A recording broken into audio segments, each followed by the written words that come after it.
সরস্বতী পুজো উপলক্ষে ছেলে ছেলের মতো ঘুরছে, আমরা আমাদের মতো ঘুরছি। তো চলো কোথায় কোথায় যাচ্ছি তোমাদের সঙ্গে দেখাবো, সঙ্গে থেকো, ভালোবাসা দিও। চলো। আমাদের খিদে পেয়ে গেছে বন্ধুরা, চলে এসেছি দোকানে। এই দেখো কি খাচ্ছি, ক্যাডবেরি খাচ্ছি। ক্যাডবেরি কিনে দিল আমার বর, বলছে ক্যাডবেরি খাও। চলো। তো আমরা এবার চলে আসলাম সিদ্ধেশ্বরী মায়ের মন্দির। এটা কিন্তু কালী মায়ের মন্দির, খুব জাগ্রত কিন্তু মা। এখানে পারলে তোমরা একবার এসে ঘুরে যাও। এখানে আরো দুটো মন্দির আছে, যেটা হচ্ছে সিদ্ধেশ্বরী মহাদেবের মন্দির, মানে আমাদের বাবার মন্দির, আর তার পাশে আছে তুলসী মাতা আর আমাদের রাধাকৃষ্ণ। ঠিক আছে, তোমরা দেখো। মন্দিরটা বন্ধ ছিল, আমরা এই জানলার ফাঁক দিয়ে ছবিটা তুলেছিলাম। খুব সুন্দর না দেখতে, মন ভরে গেল সত্যি কথা বলতে। আমি কোনোদিনও আসিনি, এই প্রথম আসলাম। হঠাৎ করে মনে হলো না চলো ঘুরে আসি কোথার দিন মন্দির থেকে। এই সময়টা না মন্দির বন্ধ ছিল, তবু আমরা জানলার ফাঁক দিয়ে যেটুকু তুলতে পেরেছি, ফটো বলো ভিডিও বলো।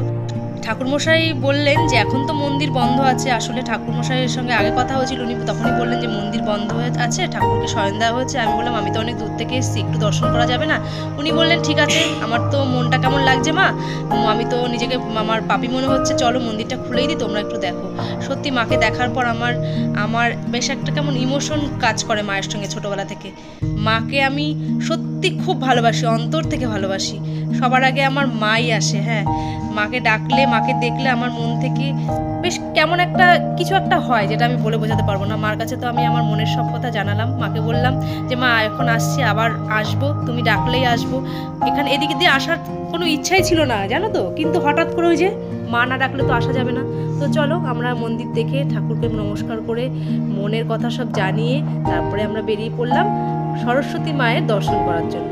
তো এখানে প্যান্ডেলটা তোমরা একটু দেখে নাও।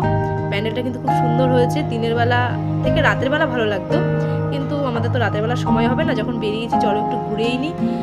খুব সুন্দর এখানে মেলাও হয়েছিল। আর প্যান্ডেলটা দেখো সুন্দর হয়েছে কিন্তু, হ্যাঁ নিখুঁত কাজ করেছে। চলো তোমাদের ঠাকুরটাকে দর্শন করিয়ে দিই। খুব রোদ্দুর ছিল, আর এখানে মাঠে মেলাও বসেছিল। দিনের বেলাও অনেক কিছু ধরো বিক্রি হচ্ছিল, বাচ্চাদের খেলনা যেমন নাগরদোল্লা। রাতের বেলা কিন্তু আসলে বেশ ভালোই লাগতো, কিন্তু যাই হোক দিনের বেলায় আমরা একটু ঠাকুর দেখে নিলাম। এই দেখো ঠাকুরটা খুব সুন্দর হয়েছে না বলো? তারপরে আমরা রাস্তা দিয়ে যখন আসছিলাম, এটা হচ্ছে আমাদের নবদ্বীপের রানী মা, গৌরাঙ্গিনী মাতা। হ্যাঁ, এখানে গৌরাঙ্গিনী মাতার আজকে আবার নতুন করে পুজো হচ্ছিল।